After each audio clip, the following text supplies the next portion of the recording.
많은 분들이 여러 가지를 다 노리려고 하거든요. 본인이 얼마나 바보인지, 얼마나 날강도인지를 잘 몰라요.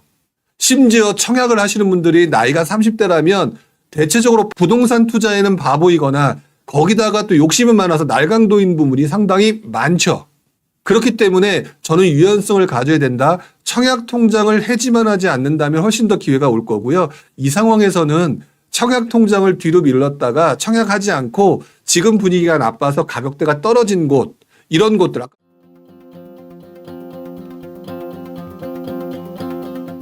요즘 회사 동료 중에서 30대 초반 분들을 보면 청약 시장을 고민하는 경우가 상당히 많습니다. 보통 주변 단지랑 비교하고 안전마진이 보일 때 들어가라고 얘기하는데요. 요즘 들어서 공사비 상승 때문에 주변 대장보다 비싸게 나오는 정비 사업장들이 있습니다.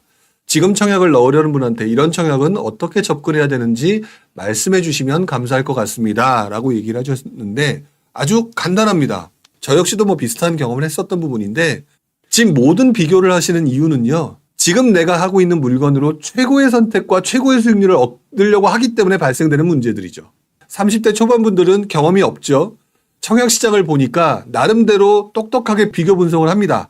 자, 그러다 보니까 주변 단지와 비교해서 안전마진이 보일 때, 즉 바꿔 말하면 옆에 있는 A 아파트, 입주한 지 얼마 안 된 아파트가 예를 들어서 한 15억인데 옆에 있는 아파트, 이번에 분양한 아파트가 13억이라고 한다면야 마음 놓고 들어가겠는데 왜? 2억이라면 안전마진이 있는데. 근데 문제는 공사비 상승 때문에 옆에 있는 아파트는 15억인데 이 아파트가 분양가가 15억이거나 또는 15억 5천이거나 16억이거나 이러니까 지금 문제가 되는 거잖아요. 결국 여기에는 또 몇 가지가 숨어 있는 것 같습니다. 그 아파트를 보게 된 이유는요. 분명히 나에게 만족도를 높여줄 거라고 판단하기 때문에 그런 것 같아요. 즉 여기서 만족도는 예를 들어서 교통, 출퇴근이 편하거나 학군도 좋거나 가격도 싸거나 이런 것들을 원하는 것들에 충족을 해서 찾았는데 문제는 가격이 안 맞는 거였죠. 즉 여러분들은 지금 날강도 같은 생각들을 하고 계신 중인 겁니다. 왜? 내가 원하는 것들을 다 마친 아파트가 세상에 존재하는가? 존재하지 않거든요. 그럴 때는 무언가를 포기해야 됩니다. 무엇을 포기해야 되느냐? 가격을 포기를 하면서 만족도를 체킹을 할 것인지 아니면 만족도도 못하고 돈도 없으면 단계가 낮은 곳으로 갈 건지 이렇게 생각을 하시는 게 맞겠죠. 그럼에도 불구하고 만족도를 체킹을 하시는 분이다. 근데 옆에 아파트는 10억인데 15억 5천이고 16억이다. 괜찮습니다. 들어가셔도 돼요. 왜? 그만큼 만족도를 택한 곳이기 때문에 가격이 장기적으로는 우상향한다는 이기 때문에 단기적으로 수익을 못 볼 뿐 그냥 들어가도 중장기적으로는 가격은 올라가게 되어 있으니까요.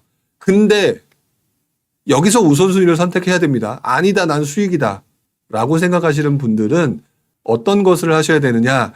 아마 이제부터 주변 아파트 시세가 10억이니까 13억에 분양해서 2억의 안전마진을 나올 것들을 찾아야 될 텐데 아무리 찾아도 없을 겁니다. 이런 것들을 못 찾는다라고 한다면 그냥 기다리셔야 돼요. 그냥 기다리시면서 어떤 행동을 하셔야 되느냐. 미분양이 계속해서 늘어나고 있는 곳이냐. 그래서 미분양이 계속해서 늘어나고 있다라고 한다면 더욱더 기다리시기 바랍니다. 근데 그 지역에 미분양이 늘어나지 않는다라고 얘기한다면 약간 만족도를 포기하셨으면 좋겠어요. 즉 무슨 말이냐. 미분양이 없다는 얘기는요. 공급이 부족해서 계속해서 가격을 높게 책정을 해도 그것을 받아줄 사람이 있다라고 판단하기 때문에 가격을 높게 책정하는 거거든요. 근데 미분양이 증가하게 되면 내가 그 가격으로도 수익을 극대화하려고 있는 건설사 입장과 반대로 사람들이 안 사준다라고 얘기하기 때문에 가격을 떨어뜨릴 수밖에 없는 구조로 만들어지게 되겠죠. 그래서 서울 같은 경우 예전에도 그랬지만 서울의 미분양보다 수도권의 미분양이 굉장히 많이 늘어났고요. 그리고 난 다음에는 그 수도권의 할인 분양이라고 하는 부분이 상당히 많이 늘어났죠. 할인 분양이 늘어나게 되면 안전마진이 굉장히 늘어나게 됩니다. 장기적으로 보게 되면요.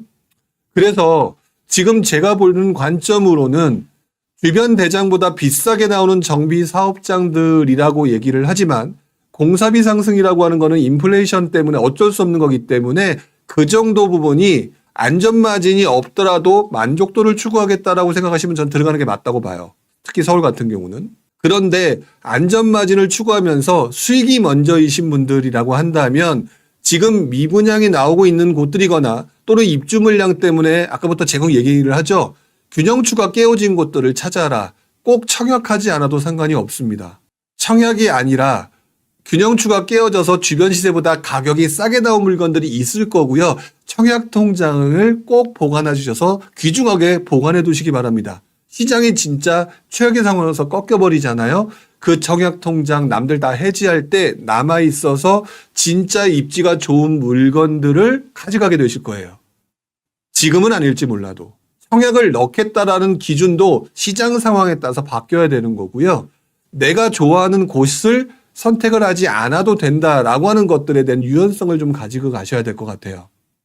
많은 분들이 여러 가지를 다 노리려고 하거든요. 제가 쉽게 표현하는 표현으로 아까 제가 날강도라고 표현했죠. 본인이 얼마나 바보인지, 얼마나 날강도인지를 잘 몰라요. 심지어 청약을 하시는 분들이 나이가 30대라면 대체적으로 부동산 투자에는 바보이거나 거기다가 또 욕심은 많아서 날강도인 부분이 상당히 많죠. 그렇기 때문에 저는 유연성을 가져야 된다. 청약 통장을 해지만 하지 않는다면 훨씬 더 기회가 올 거고요. 이 상황에서는 청약 통장을 뒤로 밀렀다가 청약하지 않고 지금 분위기가 나빠서 가격대가 떨어진 곳, 이런 곳들, 아까 세종 같은 경우 1년 전에가 바로 올라버렸잖아요. 그런 곳들이 존재하기 때문에 작년에 수원은 그렇게 안 좋았다고 하는데 수원 지금 괜찮아져 있지 않습니까? 이것들을 가지고 움직이는 게 맞는 거죠. 중요한 거는 균형추가 깨진 곳을 찾아라. 근데 나는 서울을 포기 못하겠다? 들어가셔도 된다. 앞으로 서울의 입주 물량은 계속해서 2만 가구 전후 또는 2만 가구 미만에 나올 가능성이 높죠. 그렇기 때문에 돈 있고 살 사람들이 많습니다. 서울에는. 공사비 상승되는 부분들을 충분히 감당한다고 생각하기 때문에 공사비 높여서 나오는 거예요. 그리고 조합들도 그거에 대해서 또 오케이를 하고 있는 중인 거고요. 자, 그런 부분들을 생각하시고 하셔야 되는데 초보자들은 이런 부분들이 그 생각의 깊이가 조금 떨어지는 상황에서는 이런 판단을 하시기 어렵기 때문에 제가 조금 더 센 표현으로 얘기를 한 거죠. 안녕하세요. 저는 갖고 있는 아파트를 정리하고 실거주를 원하는 수용성 지역으로 알아보고 있는데요. 전 무리하지 않고 적정 가격의 아파트를 사려고 하지만 주변에서는 그래도 지금 갖고 있는 아파트보다 상급지를 사야 된다는 의견도 충돌하는데 상급지 이론은 항상 옳지만 꼭 무리하면서까지 상급지로 올라가는 게 맞는지 멘탈을 다시 잡고자 고견을 요청드립니다. 라고 얘기를 하셨습니다. 일단은 제가 간단하게 먼저 이야기를 하겠습니다. 먼저 갖고 있는 아파트를 정리하고 실거주를 원하는 수용성 지역으로 알아보고 있다. 그렇게 하십시오. 왜 그러냐면 제가 투자를 해보니까 상급지로 이동하는 게 맞기는 하지만 아무 때나 맞는 거는 아닌 것 같아요. 그리고 제가 투자를 하면서 느낀 감정 중에 하나가 뭐냐면 투자는요, 지역이 아니라 타이밍이었다고 생각을 합니다. 즉, 바꿔 말하면 타이밍이라고 하는 것들은 내가 사는 기간 동안에요, 몇 번의 타이밍이 오는 것일 뿐 내가 투자할 때마다 타이밍이 딱딱 맞는 적은 한 번도 없었던 것 같아요. 자, 근데 그 지금 현재 시장은 어떤 시장이냐? 다시 강남이 올라가고 있죠. 그래서 상급지를 얘기하는 분들이 많아지는 건데요. 제가 볼 때는 조금 잘난 체인지는 모르겠지만 조금 팩폭으로 날려보자면 아직까지 경험 부족하다라는 생각을 듭니다. 상급지가 무조건 맞다라고 얘기하시는 분들을. 왜 그러냐면 상급지가 맞다라고 하는 부분은 장기적인 차원으로는 맞다라는 건 제가 여러 번 강조했기 때문에 그 말이 틀리다는 게 아니에요. 그런데 상급지를 살 때 가장 좋은 타이밍은요, 침체장이 최악의 상황에 접어들 때였던 걸로 기억을 합니다. 즉 강남까지 떨어질 정도로 최악의 타이밍일 때 그때 싼 가격에 균형추가 완전히 깨어져 버렸던 그 상황에 들어가니까 다시 상승장으로 돌아섰을 때의 강남의 상승생을 어느 누구도 막지 못하고 강남에서 최고의 수익률이 나오더라라는 얘기입니다.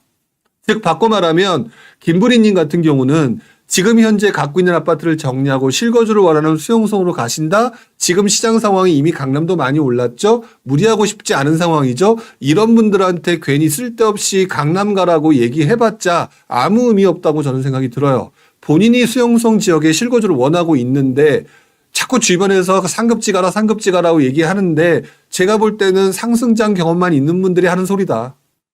그리고 상급지 욕심 뭐 버리기 어려우니까 저한테 질문을 하신 거잖아요. 그래도 상급지로 최고의 수익률을 얻을 때 아마 시장이 계속해서 상승장이 오는 것이 아니기 때문에 부동산 시장에 계속 관심을 두고 계십시오. 두고 있는 가운데에서 강남은 아마 지난장에도 그랬지만 재건축 시장을 들어왔다 나갔다 들어왔다 나갔다는 투자자들에 의해서 진폭이 굉장히 심한 장이 올 겁니다. 그럼에도 불구하고 시장이 더 이상 반응을 하지 않아서 강남까지도 시장이 굉장히 가격대가 움직이지 않거나 떨어지는 상황이 왔을 때 아까 제가 처음에 얘기했죠. 바꿔놓고 생각해보면 항상 기회가 있다. 그렇다면 그때 무조건 한번 최고의 베팅을 한번 해보시는 게 좋을 것 같아요. 강남이 최저가였던 시점은요. IMF 직후, 외환위기 직후였고요. 그 다음에 또 다른 타이밍이 언제였냐면 2012년 재건축 아파트까지도 더 이상 오르지 못한다는 생각이 들어서 강남 아파트가 1억, 2억 뚝뚝뚝뚝 떨어진 시점이 가장 좋은 타이밍이었습니다. 그렇기 때문에 김부리님은 주변 말에 흔들리지 마시고 상급지를 통해서 큰 타이밍은 내 평생에 몇 번 오지 않는다라고 생각하시고 멘탈 자시 잡고 즐겁게 부동산 투자 공부를 계속해서 꾸준히 해나가시는 게 좋을 것 같다라는 말씀을 좀 드리고 싶습니다. 많은 분들이 이렇게 얘기를 합니다.